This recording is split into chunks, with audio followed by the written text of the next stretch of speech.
Ayan, ito. Nagbabalik na po ang inyong Ate Pels. Ilang araw din ho akong hindi nakapag-vlog.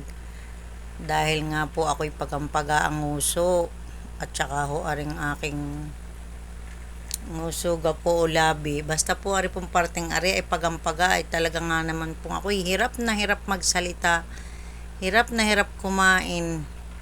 Hirap na hirap din pong ibuka ang bibig, kaya po ako ay ilang araw na parang hindi ko maintindihan ng aking pangangatawan.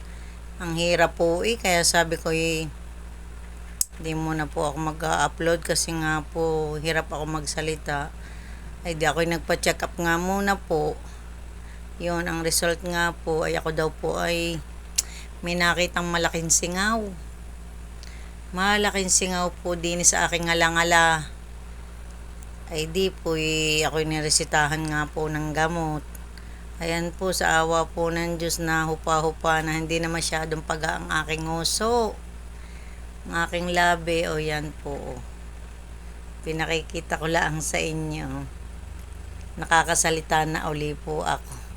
Nang dare-diretso. Yan po.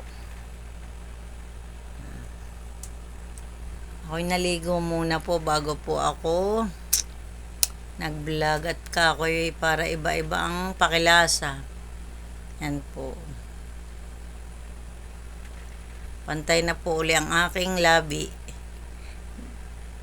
Hindi na po yung makapal yung isa, tas yung isa'y manipis. Ngayon po'y pantay na.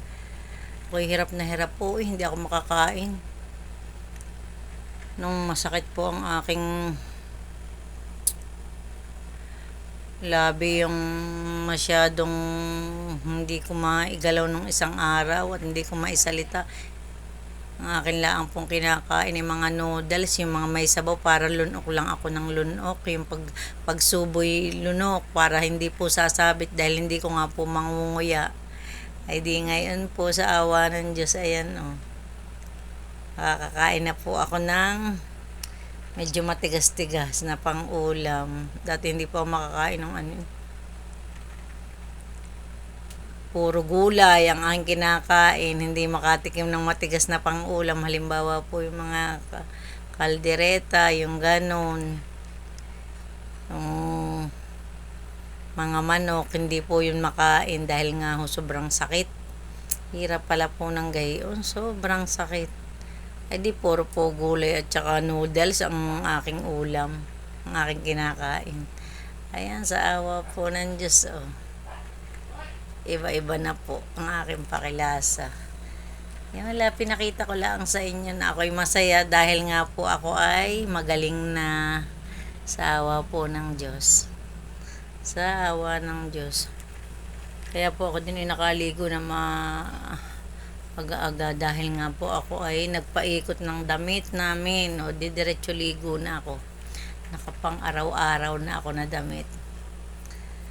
Pag po narinig sa bahay, dapat po ay manipis ang suot na damit dahil nga sobrang banas. Yan, bukas pa po ang aircon ng lagay na yan dahil nga mabanas. Pero naman humaya may papatayin ko na. At dahil nga pag hindi naman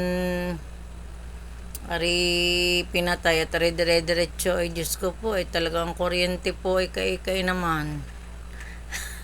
Kaikay naman ang babayaran. Kaya po nagpapatanggalaang ng banas at may papatay na po. Ay siya, sige po sa inyo. Bye-bye po. Nag-update lang po ako sa inyo na ako'y okay na. Yan po. O, ang nguso ko, ang labi ko, pantay na. Wala na po akong singaw. Ayan po. Bye-bye po. God bless.